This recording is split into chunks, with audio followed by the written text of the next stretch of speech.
Hello everyone, welcome back to our channel. I hope आप सभी अच्छे हो और पढ़ाई कर रहे हो। इस वीडियो में हम पढ़ने जा रहे हैं पावर ऑफ लेंस। ये चैप्टर है हमारा लाइट रिफ्लेक्शन एंड रिफ्रैक्शन। जैसा कि चैप्टर के नेम से समझ में आ रहा है, इस चैप्टर के दो पार्ट्स हैं, reflection that is first part and refraction that is second part. Chapter का first part that is reflection, उसे हमने अच्छे से कंप्लीट कर लिया है, सारे टॉपिक्स को समझ लिया है। अगर आपने अभी तक फर्स्ट पार्ट नहीं देखा तो डिस्क्रिप्शन में लिंक है और चैनल पे प्लेलिस्ट भी आपको मिल जाएगा रिफ्लेक्शन ऑफ लाइट के नाम से। आप वहां से उस टॉपिक को देखो, पहले उस टॉपिक के रिलेटेड जितने भी डाउट्स हैं, जो भी आपके क्वेरीज हैं, सबको क्लियर करो। बहुत ही इजी वे में उस पूरे टॉपिक को हमने कवर किया है, तो आप पहले उसे समझो और उसके बाद आप ये second part that is refraction उसे आप देखना। ये सेकंड पार्ट रिफ्रैक्शन, उसका भी ये लास्ट वीडियो है पावर ऑफ लेंस। इससे पहले बहुत कुछ पढ़ लिया है हमने इस पार्ट में भी। सबसे पहले हमने रिफ्रैक्शन का इंट्रोडक्शन देखा था, उसके बाद laws of refraction and refractive index which is very important topic. उसके बाद हमने देखा था स्फेरिकल लेंस, उसमें हमने समझा था कि स्फेरिकल लेंस होते क्या है, उसके बेसिक्स को समझा था। एंड देन उसके बाद पहले कॉन्वेक्स लेंस के लिए और फिर कॉन्केव लेंस के लिए रे डायग्राम हमने समझा था। और रे डायग्राम को अच्छे से समझने के बाद हमने पढ़ा था sign convention for lens. I hope ये सारे टॉपिक आपको क्लियर हैं। इसके भी लिंक आपको डिस्क्रिप्शन में मिल जाएंगे।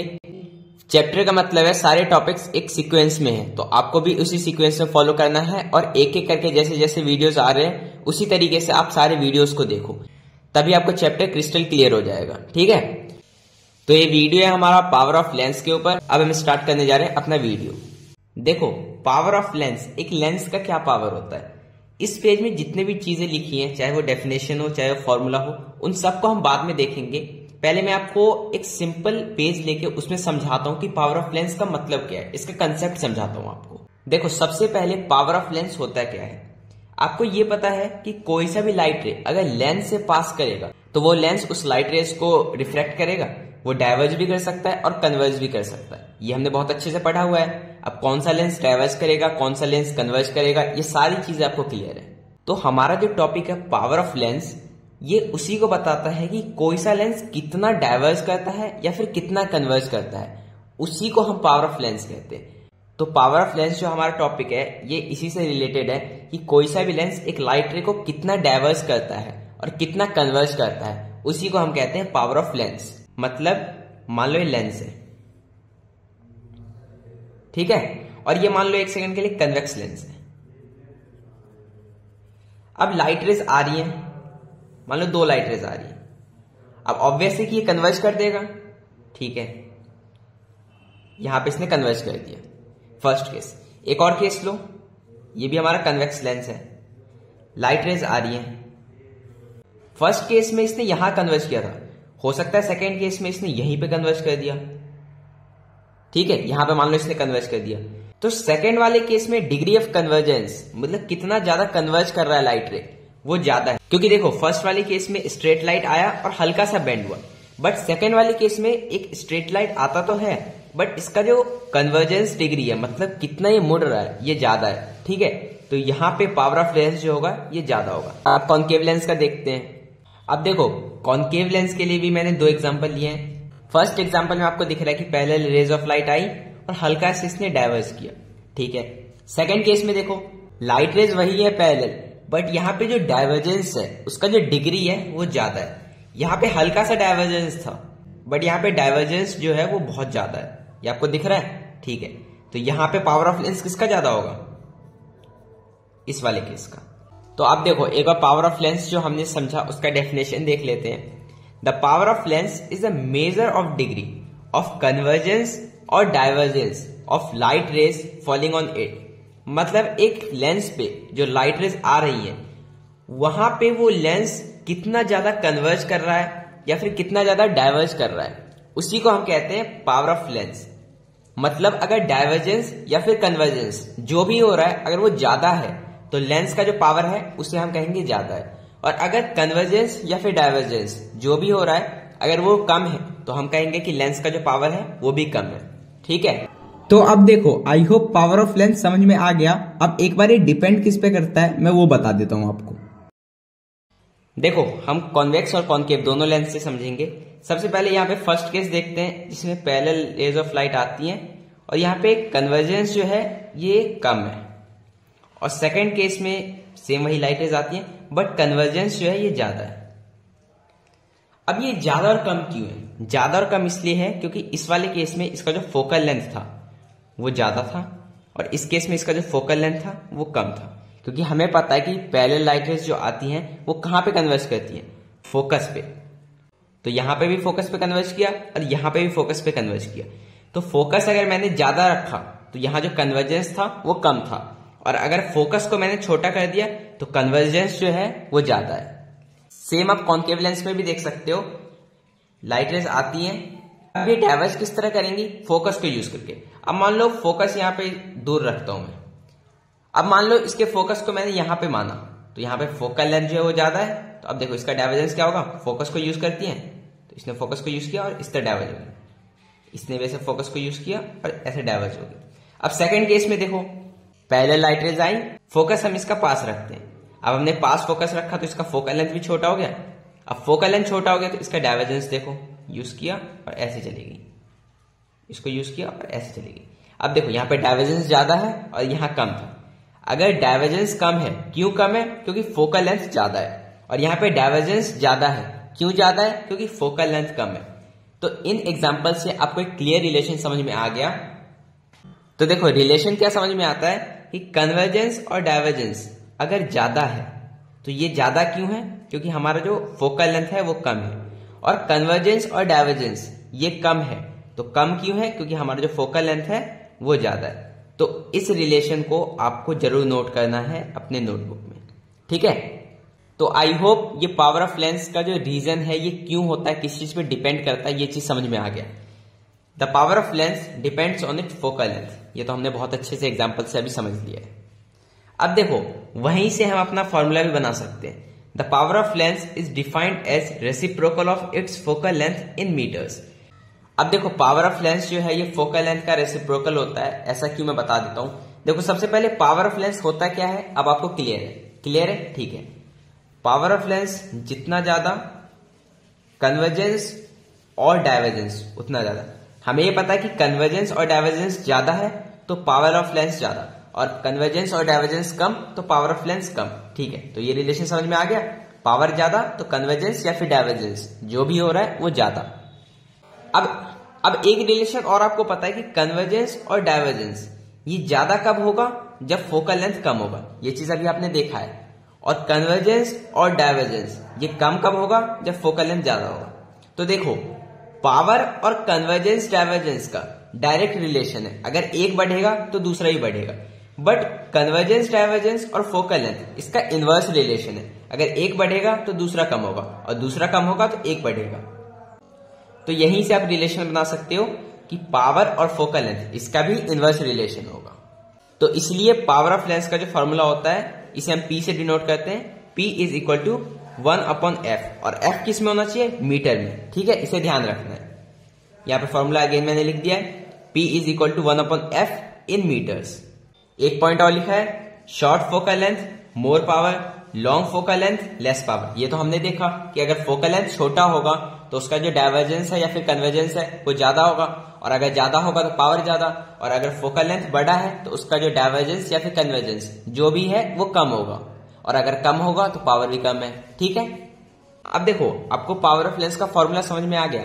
अब मैं आपको बिना वैल्यू बताए कि फोकल लेंथ कितना है हमारे कॉन्केव लेंस का, अगर मैं बस इतना पूछूं कि कॉन्केव लेंस का जो पावर है वो नेगेटिव होगा या पॉजिटिव, तो क्या आप बता सकते हो? देखो अगर आप हल्का सा सोचोगे तो बता सकते हो। क्यों? क्योंकि देखो P is equal to 1/f in metres. मान लो हमारा क्वेश्चन में कॉन्केव लेंस दिया है, तो कॉन्केव लेंस का फोकल लेंथ वो कितना भी हो, 10 मीटर हो, 20 मीटर हो या फिर 0.1 मीटर हो, कितना भी उसका लेंथ हो, फोकल लेंथ तो नेगेटिव में होगा। तो P is equal to 1/-f in metre. f कुछ भी हो सकता है लेकिन रहेगा तो माइनस में, क्योंकि हमें पता है कि कॉन्केव लेंस का जो फोकल लेंथ होता है वो नेगेटिव होता है। तो कॉन्केव लेंस का जो पावर होगा ये हमेशा नेगेटिव होगा। और अगर कॉन्वेक्स लेंस का पूछूं, P is equal to 1/f in metres. अब f कुछ भी हो लेकिन वो होगा पॉजिटिव, तो P is equal to 1/f in metres, ये पॉजिटिव। तो कॉन्वेक्स लेंस का जो पावर होगा ये हमेशा पॉजिटिव होगा, और कॉन्केव लेंस का हमेशा नेगेटिव। आई होप यहां तक जितने भी टॉपिक्स हमने समझे वो सारे आपको क्लियर हैं। एक छोटा सा लास्ट टॉपिक और आता है, यूनिट ऑफ पावर, एक पावर का यूनिट क्या होता है? पावर का यूनिट होता है डायोप्टर, जिसे हम डी से डिनोट करते हैं। यूनिट क्या है? डायोप्टर। और डिनोट किससे करते हैं? डी। अब देखो, अगर कोई आपसे पूछे कि वन डायोप्टर का डेफिनेशन बताओ, तो वन डायोप्टर कुछ नहीं है, मैं आपको बहुत सिंपल बता देता हूं। देखो, पावर दिया है वन डायोप्टर, इसे डिफाइन करना है। देखो, पावर वन डायोप्टर कब आ सकता है? जब हमारा फोकल लेंथ 1 मीटर होगा। क्यों? क्योंकि देखो, power equal to 1 upon focal length in metre, ठीक है। तो P is equal to 1 by, अब फोकल लेंथ को अगर मैं 1 मीटर मानू तभी तो 1 बाई 1 इज इक्वल टू 1 हो जाएगा। तो पावर जो है हमारा 1 डायोप्टर हो जाएगा, ठीक है, समझ में आया? तो 1 dioptre is the power of lens whose focal length is 1 metre. 1 dioptre हमारा उस लेंस का पावर होगा जिसका फोकल लेंथ 1 मीटर होगा। ये मैंने आपको पूरा करके भी दिखा दिया है, तो आई होप ये भी क्लियर है। तो अब देखो, पावर ऑफ लेंस का जो टॉपिक था वो कंप्लीट हो चुका है। एंड में एक तो हम न्यूमेरिकल कर लेते हैं जिससे और क्लियर हो जाए। सबसे पहला न्यूमेरिकल है अ convex lens of focal length 10 centimetre, what is it's power. सबसे पहले मैंने आपको बताया हुआ है कि जो गिवन है वो आपको पहले लिखना है। पहला क्वेश्चन, हमारा फोकल लेंथ क्या है? f is equal to 10 centimetre. मैं इसे माइनस में लूंगा? नहीं, क्योंकि हमारा लेंस कौन सा है? कॉन्वेक्स लेंस, और कॉन्वेक्स लेंस का जो फोकल लेंथ होता है वो पॉजिटिव होता है, ठीक है। इसका पावर पूछा है, तो P is equal to 1 by F in metre. f in metre, और f गिवन किस में? सेंटीमीटर में, तो इसको पहले मीटर में कर लेते हैं। f is equal to 10 centimetre is equal to 10 by 100 metre, 0.1 metre. ये कन्वर्जेंस तो आपको बहुत इजी है, तो बहुत अपनी छोटी क्लासेस में पढ़ा हुआ है, ठीक है। तो फोकल लेंथ हमारा क्या निकल के आता है? 0.1 मीटर। अब पुट कर दो, P is equal to 1 by 0.1। तो यहां से आप इसे सॉल्व करोगे तो पावर क्या आ जाएगा? तो यहां पे हमने सिंपली इसे सॉल्व कर दिया, हमारा पावर क्या आ गया? 10 डायोप्टर। अब देखो, एक चीज और हमने पढ़ा था कि पावर अगर पॉजिटिव है तो वो हो ना हो हमारा कॉन्वेक्स लेंस है, और ये कॉन्वेक्स लेंस है भी, क्वेश्चन में भी गिवन है, यहां से वेरीफाई भी हो जाता है, ठीक है। अब देखते हैं सेकंड क्वेश्चन। तो अब देखो, सेकंड क्वेश्चन कहता है कि a thin lens has focal length -25 centimetre. Focal length जो है एक थिन लेंस का -25 सेंटीमीटर है। तो what is power of lens and what is it's nature. तो सबसे पहले फोकल लेंथ अगर -25 है तो ये लेंस कौन सा है? आपको पता होना चाहिए कि किस लेंस का फोकल लेंथ नेगेटिव होता है, किसका पॉजिटिव होता है। तो नेगेटिव किसका होता है? कॉनकेव लेंस, और कॉनकेव लेंस का f कितना है? -25 सेंटीमीटर। इसे मीटर में कन्वर्ट कर लेते हैं, क्योंकि हमें पता है कि पावर का फॉर्मूला जब हम यूज करेंगे तो उसमें मीटर में कन्वर्ट करना होगा। -0.25 मीटर, ठीक है। अब एक तो पावर पूछ रहा है लेंस का, और दूसरा नेचर पूछ रहा है। तो नेचर तो हमें पता चल चुका है, ये कॉनकेव लेंस है, ये हमने अभी पता कर लिया था, क्योंकि फोकल लेंथ नेगेटिव था। तो कॉनकेव लेंस कैसा होता है? डाइवर्जिंग। तो नेचर क्या होगा इस लेंस का? Diverging nature. और पावर पूछा है तो पावर भी देखो निकाल देते हैं। P equal to 1 by F in metre, P equal to 1 by -0.25। तो पावर क्या आ जाएगा यहां से? पावर हमारा आ जाता है -4D। कुछ नहीं था, P इक्वल टू 1 अपॉन -0.25, इसे सॉल्व किया तो पावर आ गया -4D। अब देखो, पावर नेगेटिव किसका होता है? तो कॉनकेव लेंस का, और अभी हमने फोकल लेंथ नेगेटिव था तो उससे ये समझा भी कि ये जो क्वेश्चन है हमारा ये कॉनकेव लेंस का है, तो यहां से फिर वेरीफाई हो गया, ठीक है। अब देखो, हम करते हैं थर्ड क्वेश्चन। हमारा थर्ड क्वेश्चन कहता है कि a convex lens forms a real and inverted image of a needle at a distance of 50 centimetre from its lens. If image form is of same size, where is the needle placed and find its power of lens. Question दिखने में हल्का सा आपको complicated लग रहा होगा, मैं आपको 1 सेकंड समझाऊंगा, बहुत ही इजी क्वेश्चन है। देखो, सबसे पहले तो एक चीज यहाँ पे आपको रे डायग्राम याद करना पड़ेगा। देखो, हमारा क्वेश्चन क्या कह रहा है कि एक कॉन्वेक्स लेंस है जो इमेज फॉर्म करता है, और वो इमेज कैसा है? रियल है और इन्वर्टेड है, और इमेज का डिस्टेंस क्या है? 50 सेंटीमीटर फ्रॉम लेंस। तो अब देखो, आपको पता है कि कॉन्वेक्स लेंस सारे केसेस में रियल और इन्वर्टेड फॉर्म करता है, और मिरर के लेफ्ट साइड में फॉर्म करता है, एक्सेप्ट वन केस। बट वो वन केस जो है उसमें वर्चुअल और इरेक्ट फॉर्म करता है। बट यहां पे तो गिवन है कि हमारा इमेज रियल और इन्वर्टेड है। तो जो हमारा कॉन्वेक्स लेंस के लिए इमेज डिस्टेंस होगा ये होगा -50 सेंटीमीटर, क्योंकि 50 centimetre away from the mirror है और ये लेफ्ट साइड में होगा। ठीक है, अब देखो क्वेश्चन हमारा आगे कहता है कि if image form is of same size, हमारा इमेज जो फॉर्म हो रहा है ये सेम साइज का है। अब यही छोटे से लाइन में पूरा क्वेश्चन गिवन है। कैसे? देखो, अगर आपको कॉन्वेक्स लेंस का रे डायग्राम याद हो तो आपको पता है कि 2f2 अगर इस पोजीशन पे हम ऑब्जेक्ट को रखते हैं तो 2f1 इस पोजीशन पे हमारा सेम साइज का इन्वर्टेड इमेज बन जाता है। इतना आपको याद है? ठीक है, अब देखो जहां पे आप फिगर बना सकते हो बनाओ। ये हमारा convex lens, principal axis 2f2 f2 f1 2f1, यहां पे हमारा एक नीडल रखा है। ठीक है, और इमेज कहां पे बन रहा है? 2f1 पे, और ये सेम साइज का है। तो अब देखो इस सेंटेंस से जो इमेज है वो सेम साइज का है। हमने अपने ऑब्जेक्ट पोजीशन को ढूंढ लिया और हमारा इमेज पोजीशन क्या है? 2f1, और इमेज का डिस्टेंस क्या है? 50 सेंटीमीटर। ये तो क्वेश्चन में गिवन है। अगर ये 50 होगा तो ये भी 50 होगा, ये आपको पता है, क्योंकि जितना बड़ा हमारा ये स्फीयर है उतना ही बड़ा तो ये वाला स्फीयर भी है। ठीक है, दोनों स्फीयर बराबर हैं, तो इस वाले स्फीयर का जो रेडियस होगा दैट इज ये लेंथ 50 सेंटीमीटर, उतना ही रेडियस तो सेकंड वाले स्फीयर का भी होगा। ठीक है, तो जो हमारा लेंथ इस स्फीयर के रेडियस का है वही हमारा लेंथ इस स्फीयर के रेडियस का है। तो ये भी हमारा 50 सेंटीमीटर, बट ये -50। तो यहां से हमारा u कितना जाता है? -50 सेंटीमीटर। अब v और u का हमें काम कुछ नहीं था, हमें काम है f का। अब हमारा f क्या है? इतना सा डिस्टेंस। अगर ये पूरा 50 है तो इतना क्या होगा? 25, क्योंकि f is equal to r/2। f is equal to r/2, तो r कितना था? 50/2 इज इक्वल टू 25 सेंटीमीटर। ठीक है, अब देखो हमारे पास f आ चुका है, तो हम यहां से पावर ऑफ लेंस निकाल लेते हैं। पहले वो निकाल लेते हैं। P is equal to 1/f in metre. 1/f metre में चाहिए, f कितना है? 25 सेंटीमीटर। इसे आप कन्वर्ट करोगे ये आ जाएगा 0.25 सेंटीमीटर, और यहां से पावर क्या आ जाएगा? 4d। क्लियर? पावर आ गया हमारा 4d। और सेकेंड पार्ट क्वेश्चन का है where is needle placed? Needle है कहां पे? तो आपको फिगर बनाना है और बोलना है कि नीडल आपका है 2f2 पे। फिगर बनाना फिर ये बोलना। ठीक है, तो ये था हमारे इस थर्ड क्वेश्चन का सॉल्यूशन। सॉल्यूशन बहुत इजी है, क्वेश्चन भी बहुत इजी है, लेकिन बस ये बात है कि इस क्वेश्चन से काफी चीजें हमें समझनी है और फिर उसे नोट करना है, तो इसलिए क्वेश्चन आपको हल्का सा कॉम्प्लिकेटेड लग सकता है। एक दो बार आप ध्यान से देखो, क्वेश्चन को समझो। रे डायग्राम सारे याद होने चाहिए आपको, ये मैं बार बार बोल रहा हूँ। बहुत क्वेश्चंस आएंगे जिसमें रे डायग्राम को यूज करना पड़ जाएगा, इसलिए रे डायग्राम को याद रखना है, क्वेश्चन को अच्छे से समझना है। जितनी भी चीजें गिवन है, और बहुत चीजें होती है जो क्वेश्चन में एग्जैक्ट गिवन नहीं होता है, बट ऐसे सेंटेंसेस से हमें उस गिवन को निकालना होता है। तो वो सारे गिवन को निकालो और अपने पेज पे लिखो और फिर सॉल्यूशन स्टार्ट करो।